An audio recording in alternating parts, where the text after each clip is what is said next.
Namaste. Welcome to the lecture series on the subject Applied Thermodynamics, Module 2, Gas Power Cycles. This is lecture number 7. Myself, Dr. N. Satish Kumar, Associate Professor of Mechanical Engineering, Canara Engineering College, Bantwal.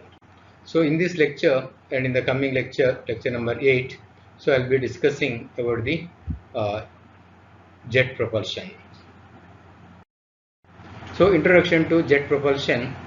So all the phenomena of propulsive devices are based on the Newton's second and third law of motion. So all the propulsive devices, so they work on the Newton's second and third laws of motion. In these devices, a change in momentum of mass of fluid, that is propellant, change in momentum of mass of fluid, the fluid is nothing but the propellant, imparts its energy due to combustion, and the reaction of this accelerating fluid mass result in the propulsive force or the thrust. So the momentum obtained by this propellant or the mass of the fluid which is coming out of these devices. So the reaction of this accelerating fluid mass is nothing but the force, propulsive force or the thrust. The propulsive force resulted in a reaction opposite to that of the accelerating fluid mass. So suppose if the accelerating fluid mass is moving in the downward direction, then the propulsive force will be in the upward direction. So that is why it moves in the forward direction. So the propulsive devices are classified as air breathing engines and the rocket engines. So what are the air breathing engines? These engines may be either reciprocating engines or gas turbine engines which use atmospheric air for propulsion. Some of the gas turbine engines are turbojet, turboprop, ramjet, pulse jet, etc. Rocket engines use a combination of liquid or solid propellants and carry their own supply of oxygen. So they are employed for space applications. So here they use either solid or liquid propellant and also they carry oxidizers. Means you see the combustion requires oxygen, so it is carried along with this system, entire rocket unit or space vehicle. So that is why it supplies their own oxygen supply using oxidants. So it is employed for space applications where because there is no oxygen available for combustion, so it has to be carried from the earth in the form of oxidizers. Now let us discuss the principles of jet engine operation. The main function of any aeroplane propulsion system is to provide a force to overcome the aircraft drag. This force is known as a thrust. So aircraft drag has to be overcome, right? For that a force is required which is called as thrust, which can make it move in the forward direction. Both propeller-driven aircraft and jet engines derive their thrust from accelerating stream of air. The main difference between the two is the amount of air accelerated.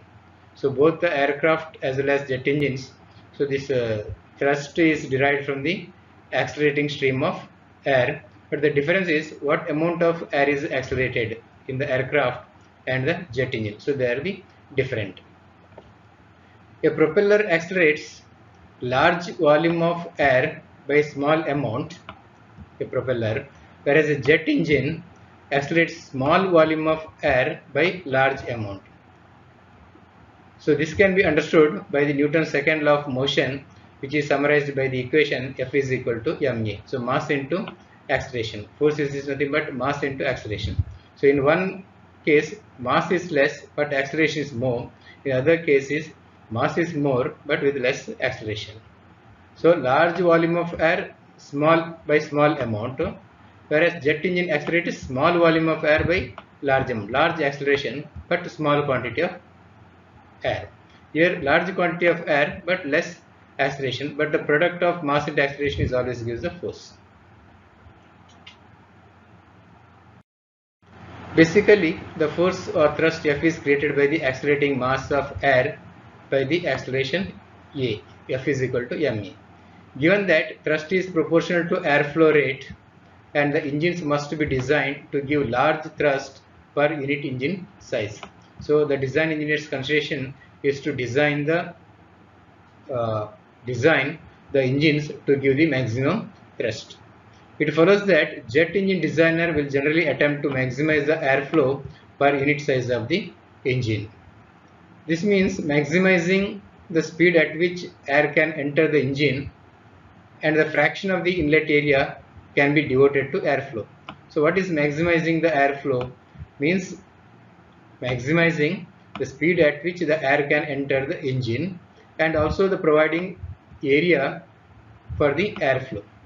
So gas turbine engines are generally far superior to piston engines in these respects. Therefore, piston type jet engines have not been developed. So piston type engines are not developed, only gas turbine engines are developed for jet propulsion. Now let us discuss various types of jet propulsion engines. The first one is the turbojet engine. The schematic diagram of the turbojet engine is shown in figure below. You can see here. It consists of a diffuser. You can see this part. See this divergent portion. So that's called as diffuser. So then it enters into a unit called as compressor. Then there is a combustion chamber. You can see. So this is one chamber. This is another chamber.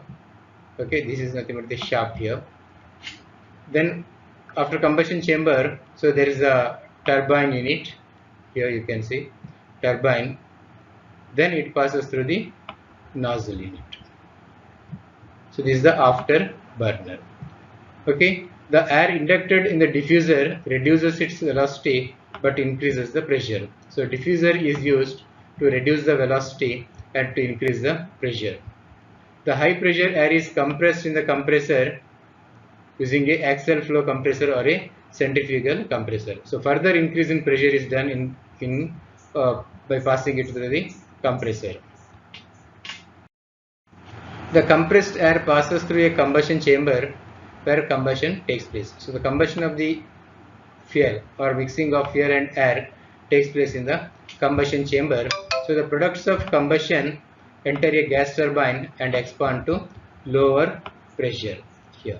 So here the burnt gases or the products of combustion undergoes expansion to a low pressure. The power developed by the turbine is used to drive the compressor and other devices like fuel pump and lubricating pump, etc. So whatever the power output of the turbine is used for the compressor and the other pumps. About 2/3 of the energy available at the exhaust is used for this purpose. As the gas expands in the nozzle, the pressure energy is converted to kinetic energy, resulting in high velocity. So finally, the gas expands in the nozzle, where pressure energy is converted into kinetic energy. So kinetic energy, you know that it's half mv square, so it results in very high velocity. The reaction due to this, which accounts for 1/3 of the available energy at the exhaust, produces the propulsive force. So this high velocity exhaust gases coming out of the nozzle, as you can see here, high velocity jet of this products of combustion, so they produce the propulsive force. An afterburner is used to burn the leaner combustion mixture after expanding in the turbine. If there is any leaner combustion mixture, so it is burned here in the afterburner. The air fuel ratio will be about 60:1. So advantages of this is higher speeds can be achieved up to 3000 km per hour, weight to power ratio is less, rate to climb is high, the shape of the engine is superior from the aerodynamic point of view. Thrust at takeoff is low, disadvantages part.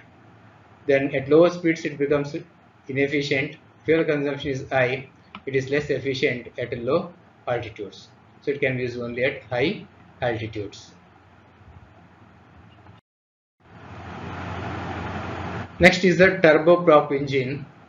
The turboprop engine uses a propeller in front of the engine as shown in the figure. You can see here. It uses a propeller.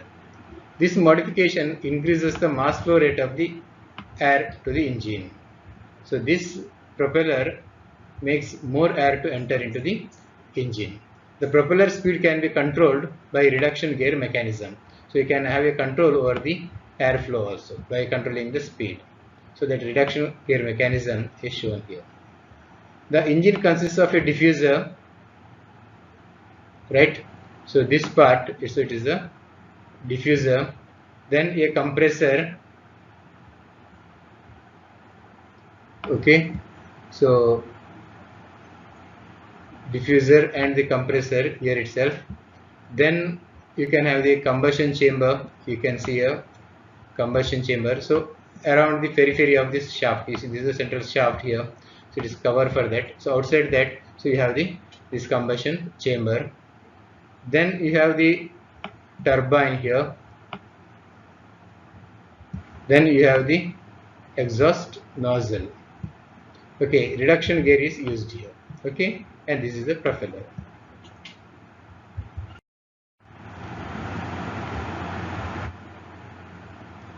The diffuser, combustion chamber and the compressor function in the same manner as the turbojet engine. So diffuser increases the pressure, reduces the velocity, right? Then it is further compressed to high pressure in the compressor, then it undergoes combustion in the combustion chamber. So the turbine extracts much more power from the available energy at the exhaust, leaving only about 10% of energy for acceleration of exhaust gases in the nozzle. So maximum energy is utilized for the other purpose, only 10% is enough energy is available for the acceleration of the exhaust gases in the nozzle. Previous case it was 1/3, here only 10%. The airflow produced by the propeller bypasses the main engine and is circulated around the engine. So the airflow produced by the propeller bypasses the main engine and it is circulated around the engine, maybe for the cooling purpose. So whichever it is bypassed by this propeller. Okay. The total thrust produced is the sum of the thrust produced by the nozzle and the propeller. So propeller also helps in producing some thrust. So total thrust is not only by this propeller but also by this nozzle as well. The turbine may be coupled to both the compressor and the propeller using the reduction gear. Okay. The most common application of turboprop engines in civil aviation is in civil aviation, okay, and in small commuter aircraft where their greater power and reliability offsets their higher initial cost and fuel consumption. So it is best suited for the civil aviation for commuter aircraft because of greater power and reliability, so which can compensate the high initial cost and the fuel consumption. Now because of the high price of the turboprop engines, so they are mostly used where high performance and short takeoff and landing capability is required and efficiently at moderate or modest flight speeds are required. So they are going for this turboprop engine because this is because of the high price.